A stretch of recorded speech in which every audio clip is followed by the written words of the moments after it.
Good morning. We're now recording. Good morning, everyone. This meeting of the Agricultural Labor Relations Board is now called to order. It is 10:03 a.m. on October 2nd. First, we will go through the roll. I understand Board Member Broad will be joining us momentarily. So we'll go to Board Member Flores. Present. Board Member Hall. Present. Board Member Lightstone. Present. Thank you. Our next agenda item is approval of the most recent meeting minutes. May I have a motion to approve the public meeting minutes from September 18th? So moved. We'll count Cynthia as a second. Board Member Hall. Aye. Yes. And I approve as well. Member Lightstone. And may I have a motion to approve the regional directors meeting minutes from September 18th? So moved. So moved. Oh, we'll have Cynthia as the second and then Board Member Lightstone. Okay, I approve as well. Yep. All right, meeting minutes are approved. Next, we'll go to the chair's report. There's a couple items I want to highlight. One, I just want to make sure my colleagues on the board noted a couple updates that were in reports from our regional directors about activities going on in the region. There are two that I wanted to highlight and really express in a public forum my gratitude and appreciation for the hard work of staff, particularly in Region 1. Last week, I saw that the regional staff gave a notice reading at Cynic Row. So that case was just released for compliance. It's been a long-standing case, but one of dealing with a lot of novel issues. And I just, that's been a long time coming. And I just really appreciated the staff working so expeditiously to close that out and finalize those remedies. So thank you to staff. And I saw that they're working on getting the monetary remedies finalized quickly as well. So appreciate that. Additionally, in the reports, there was notice of an informal settlement with Vasquez Produce Corporation. And this caught my attention for a couple of reasons. One, it's a fairly recent charge within 6 months. And these were workers who engage in protected activity, which included wanting to get more information about forming a union.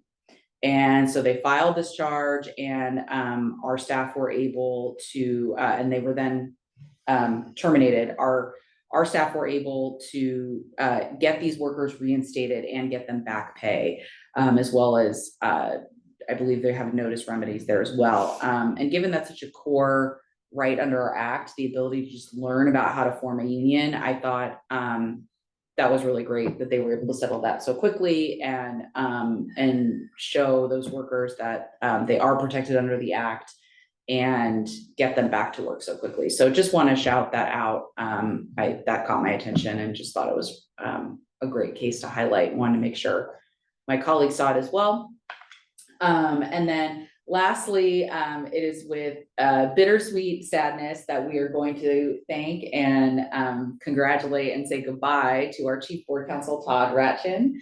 Todd has been appointed by Governor Newsom to serve as the Deputy Secretary for Enforcement at the Labor and Workforce Development Agency, and he will be overseeing a unit there that's going to help with a number of things, including implementing the landmark PAGA reforms that were enacted earlier this year. So Todd has been with us since 2016. He's been my Chief Board Counsel since I started here 4.5 years ago. And it's been such a joy to work with you, Todd. We are all going to miss you so much. But we're so happy for you in this next step. And I hope that one way or another, not through a PAGA case, but one way or another that we're able to work with you again. So thank you so much. It's very sad. So, well, sad for us, great for Todd, but we're happy for you. Do any of my other colleagues wish to say anything? Yes. Todd, we love you and we wish you the best. I think of all the board members, I probably have known you the longest. And worked with you the longest. So I know the great work that you've done for us here at ALRB. And I also know the great work that you do in your next position. I want to thank the governor as well for stealing you away. He made a good choice. Jesus Christ. But I wish you the best, and God bless you in your new endeavors. Thank you, Ms. Barr. Well, I'd like to join in those sentiments. We're going to miss you. Your expertise, your calm, steady hand has been very, very helpful. And I know all the board council and all the board members will be missing you. And I look forward to finding ways to work together through the agency in the future. So thank you. They made a good choice. Cynthia?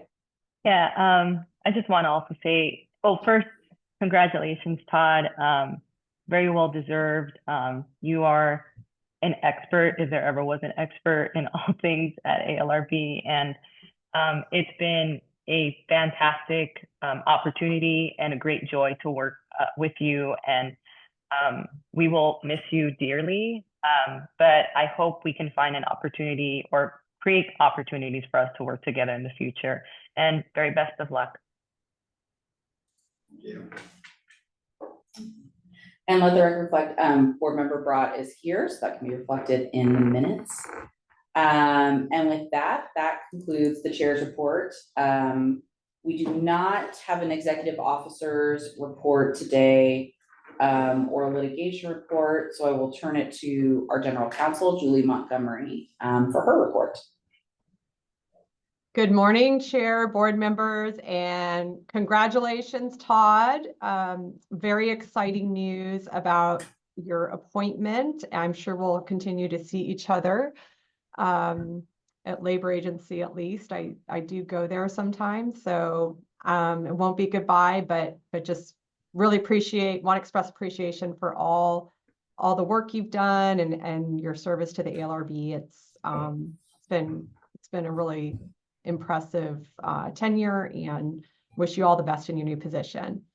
For my report, I have a few settlements to report. First, of Sierra Farms LLC, which was a charge filed by a strawberry packer in Monterey County at the end of August 2023.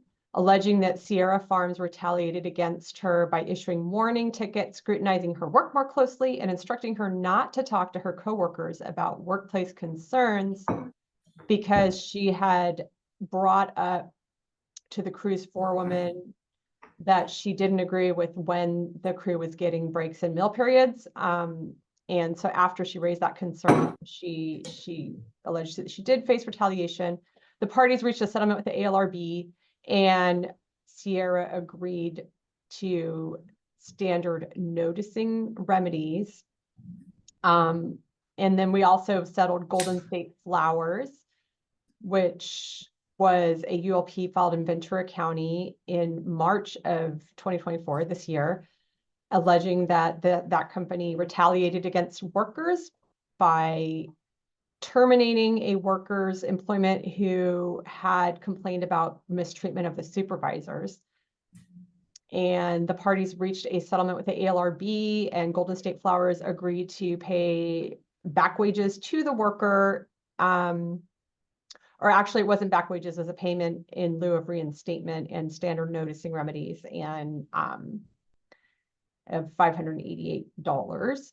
And then Vasquez Produce was also settled, and that was filed by Herb and Vegetable Harvesters in Ventura County in March of 2024, alleging that that company retaliated against the charging party and 3 coworkers when they interrogated 2 of them about their decision to get information about a union, threatened that they would have problems for doing so, and then terminated their employment because the 4 workers raised concerns about wages and organized a meeting to learn about forming a union in their workplace.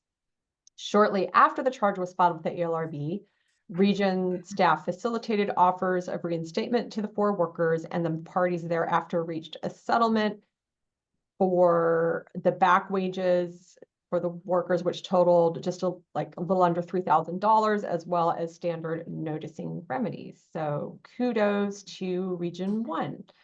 And I know Region 2 is very close on a few other settlements, and I'm sure we'll be hearing more from them soon. For presentations, I'm just going to real quickly go over that our staff presented to a wage theft committee through MyCop in Oxnard, and also did a virtual training to Fresno, Oxnard, and Kern County UFW Foundation office staff members. And our staff was also tabling and doing outreach at the UFW convention in Bakersfield for 3 days, a couple of weekends ago. They were at mobile consulates with the Mexican consulate in Coachella, Riverside County, and Ukiah, which is in Mendocino County. They tabled and did outreach at a Guelaguetza in Fresno, which is a indigenous worker celebration, or Oaxaca indigenous worker celebration, and that was put on by CBDIO and FIOB, which are both indigenous worker groups, and also Tule Lake Wellness Fair in Siskiyou County happened last weekend. And that, for those of you that don't know where that is on the Oregon border, quite a long drive from any of our offices. And Lucia, our outreach staff person in Visalia, drove all the way up to Tule Lake to be at this wellness fair. And this was our 3rd year participating in this fair. And there's quite a lot of farm workers and other organizations that do this every year to bring information and services up to these workers who are incredibly isolated, probably among the most isolated workers in the state. And then I think that just concludes my highlights. There were other events as well, but those are just a few of the things that the staff have been doing since we last met. And that concludes my report. I'm happy to answer any questions. Thank you, Julie. I just want to echo that shout out to Lucia, who I think this is at least her 2nd year making that drive up there. So really appreciate her commitment to getting the resources to all farm workers, regardless of where they are. So thank you. Next, we do not have an administrative services report today or a legislation report. I did see that the regulatory committee sent an update. Do you have is there any update you want to touch with that? I saw something went out this morning. Well, just that we're now at the place where we have we adopted changes to the regulations. They're now into a final comment period. If we don't make any further changes, then after the comment period ends, we would adopt the regulations and send them off to OAL. Okay. So that's where we're at. All right. But the public can still comment during the comment period, obviously. And if we want, we can still make changes to the regulatory package, although the sentiment of the the subcommittee is we've been through this very thoroughly now. And, Yes. and gone over it several times, and we've made changes to respond to comments we've received, and we should hopefully we're sort of at the end. Great. Thank you to you both. And thank you to the staff for working on that as well and getting that hopefully across the finish line. Next, we have public comment. If you wish to make a public comment, you may do so in several ways. You can indicate in the chat or use the raise hand function. And we ask that you not include any substantive comments in the chat, and please share your name and organization if applicable. Note that the board cannot discuss, comment on, or entertain any discussion regarding any pending case matters. So with that, I will turn to Santiago and Satya to see, is there anyone in the queue wishing to make public comment? Not at this time. There's no one in the chat or in email that have indicated I wish to provide public comment. Hold for one moment here.